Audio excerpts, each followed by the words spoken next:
नमस्कार. नेल्सन मंडेला यांची आणि महात्मा गांधींची कधी प्रत्यक्ष भेट होऊ शकलेली नाही, परंतु तरीही एकमेकांच्या सगळ्या कार्याची त्या दोघांनाही पुरेपूर माहिती होती. एकमेकांविषयी दोघांनाही प्रचंड आदरभाव होता आणि आपल्याला गांधीजींच्या कार्यातून विचारांमधून सगळी प्रेरणा मिळाली असं नेल्सन मंडेला यांनी सांगितलेलं आहे, लिहूनही ठेवलेलं आहे. दडपशाहीचा सामना करण्यासाठी गांधीजींनी दाखवलेला मार्ग हा जगाला दिलेली मोठी देणगी आहे असं नेल्सन मंडेला म्हटलेले आहे. त्यांना लोक प्रेमानं आफ्रिकन गांधी म्हणायचे आणि तो त्यांना स्वतःचा मोठा सन्मान वाटायचा. मार्टिन ल्यूथर किंग ज्युनियर यांच्यावरही महात्मा गांधींच्या विचारांचा मोठाच पगडा होता, मोठा प्रभाव होता. वर्णद्वेषाविरोधात चळवळ उभारताना त्यांना गांधीजींच्या विचारांचा मोठाच आधार लाभला असं त्यांनी अनेक ठिकाणी नमूद करून ठेवलेलं आहे. त्यांनाही अमेरिकेचा गांधी असं अनेक लोक म्हणायचे. तिबेटच्या दलाई लामांनी आपल्यावरती गांधीजींच्या विचारांचा मोठाच प्रभाव असल्याचं अनेकदा सांगितलेलं आहे. त्यांच्या अनेक मुलाखतींमध्येही ते आपण वाचलेलं आहे. ही काही उदाहरणं केवळ वानगी दाखल सांगितली. जगभरातील असंख्य सामाजिक कार्यकर्ते, नेते, शास्त्रज्ञ आदींवरती गांधी विचारांचा पगडा कायम राहिलेला आहे.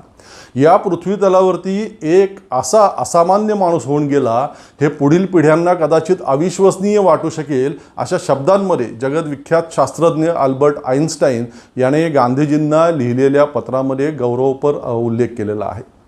1980च्या आधीच जगातील जवळपास 120हून अधिक देशांमध्ये विविध स्वरूपामधील महात्मा गांधी यांची स्मारकं निर्माण झालेली होती, पुतळे, प्रतिमा आणि वेगवेगळी. आणि असा सन्मान किंवा इतकं विश्वव्यापी प्रेम, आदर त्यापूर्वी आणि त्यानंतर आजतागायत कोणालाही लाभलेलं नाही.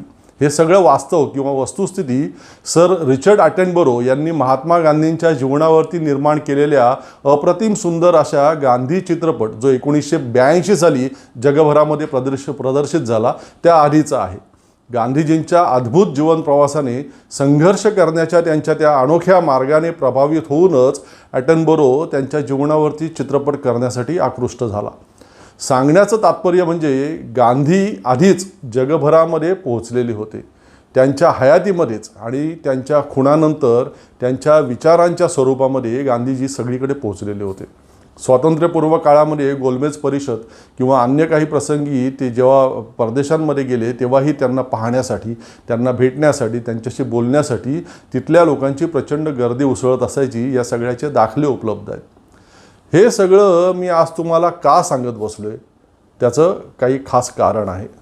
आपले सन्माननीय पंतप्रधान आणि थोर विचारवंत नरेंद्र मोदी यांनी त्यांच्या सद्य मुलाखतींच्या मालिकेमध्ये काल ABP नेटवर्कला मुलाखत दिली. खरं तर ही आणखी एक मोठी गंमतच आहे. मोदी पत्रकार परिषद कधीही घेत नाहीत, गेल्या 10 वर्षात घेतलेली नाही. परंतु या देशातील सद्यस्थितीवरती निर्भीडपणे प्रश्न विचारू शकतील अशा कुणालाही, एकाही पत्रकाराला ते मुलाखत देत नाहीत. अभिव्यक्तीच्या सर्व प्रेक्षकांच्या माहितीसाठी मी आज याबाबतची काही सत्य माहिती सांगतो. या ज्या निवडणुकीच्या काळामध्ये मोदी वेगवेगळ्या TV चॅनल्सला मुलाखती देत आहेत ना, त्याबाबतची आपल्यापैकी अनेकांना कदाचित ऐकून आश्चर्य वाटेल. यामध्ये विचारण्यात येणारे सगळे प्रश्न आधी मोदींची याबाबतची काम करणारी जी टीम आहे, प्रसिद्धीच्या बाबतीतली सांभाळणारी, सगळं त्यांच्याशी चर्चा करून ते प्रश्न ठरवले जातात.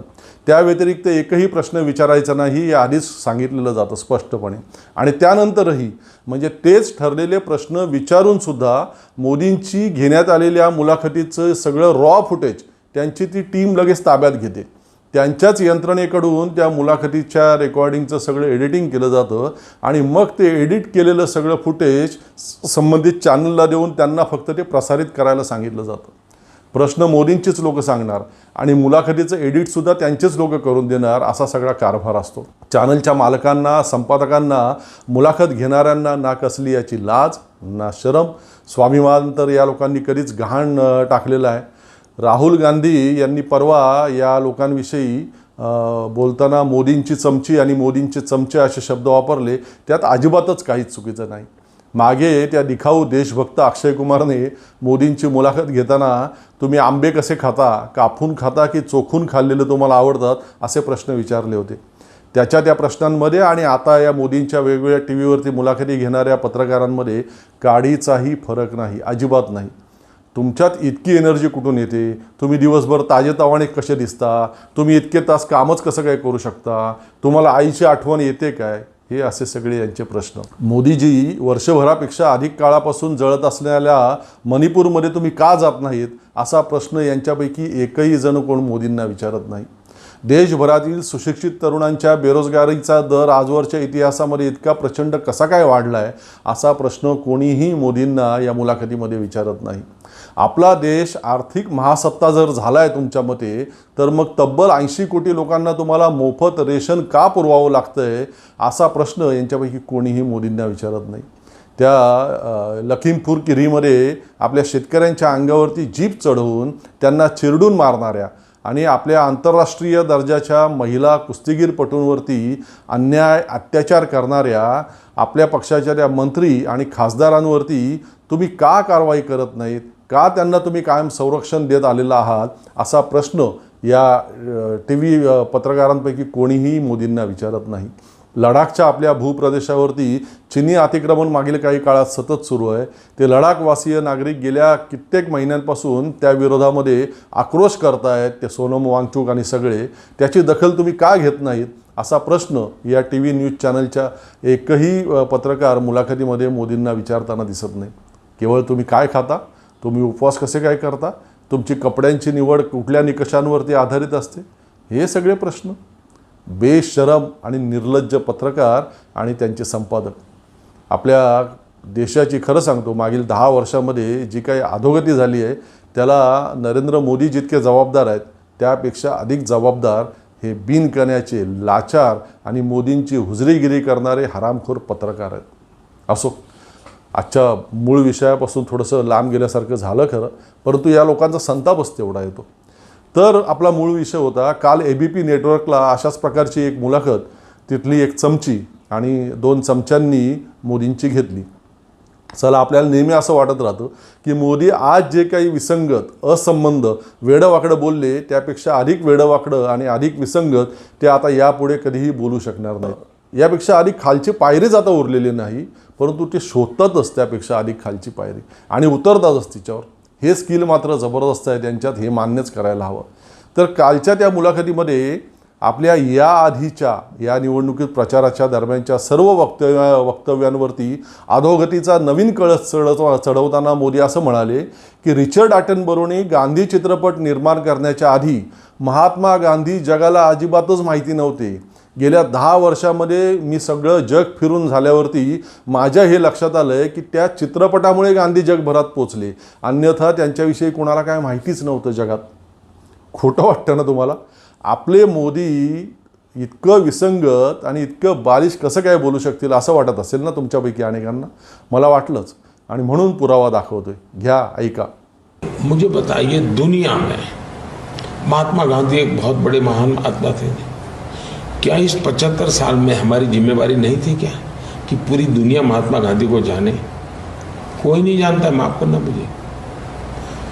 पहली बार जब गांधी फिल्म बनी तब दुनिया में क्यूरियोसिटी हुई, अच्छा ये क्या, कौन है? हमने नहीं किया जी. इस देश का काम था, अगर मार्टिन लूथर किंग को दुनिया जानती है, अगर हमारे साउथ अफ्रीका के नेल्सन मंडेला जी को दुनिया जानती है, गांधी जी किसी कम नहीं थे जी. और ये मानना पड़ेगा जी.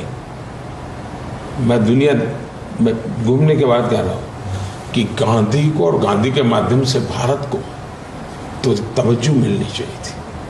आज दुनिया की कई समस्याओं का समाधान में गांधी है.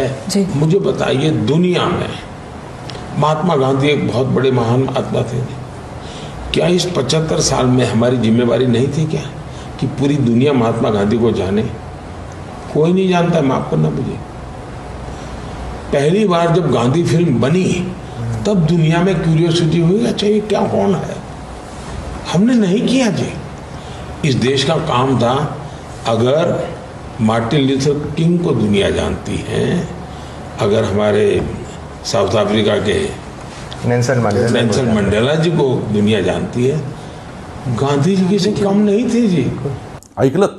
स्वतःच्या हाताने स्वतःच्या डोक्यावरील केस वगैरे उपटावेत असं वाटलं असेल ना तुमच्यापैकी अनेकांना, किमान अंधभक्त वगळता बाकीच्यांना तरी. बरं, महात्मा गांधींच्या विषयी चुकीचे संदर्भ देऊन का होईना, परंतु कौतुकाचे 4 शब्द बोलताना आपला जो सगळा भक्त संप्रदाय आहे तो सगळा नथुराम गोडसेला आदर्श मानणारा आहे, हे मोदी साहेब विसरले का?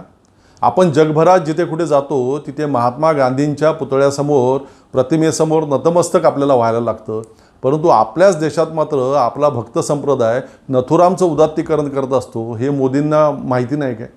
नथुराम हा महान देशभक्त होता आणि गांधीजींची हत्या करून त्यानं मोठं राष्ट्रकार्य केलं असं म्हणणाऱ्या त्या दहशतवादी आणि मालेगाव बॉम्बस्फोटातील प्रमुख आरोपी प्रज्ञासिंग ठाकूरला आपणच खासदार बनवून सन्मान दिला, हे मोदी साहेब विसरले काय?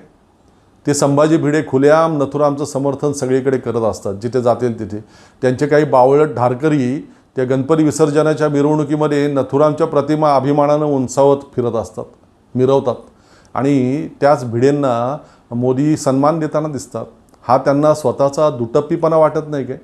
अनेक प्रश्न आहेत यासारखे मोदीजी. वल्लभभाई पटेलही गुजरातचे आणि बापूसुद्धा गुजरातचे. तुम्हाला वल्लभभाईंचा उंचच उंच पुतळा उभारावा असा वाटला, तसा मग गांधीजींचा पुतळा उभारावा असं का नाही बरं वाटलं? काँग्रेसने त्यांच्या सत्ता काळामध्ये गांधीजींच्या स्मृती जपण्यासाठी काही मोठं व्यापक असं केलं नाही असा तुमचा आरोप आहे. तर मग तुमच्या मागच्या 10 वर्षाच्या सत्ता काळामध्ये तुम्ही बापूंच्या स्मृती जपण्यासाठी काय केलं मोदीजी? जाऊ द्या, गांधीजी तुमच्या आकर्णाच्या पलीकडचे आहेत मोदीजी.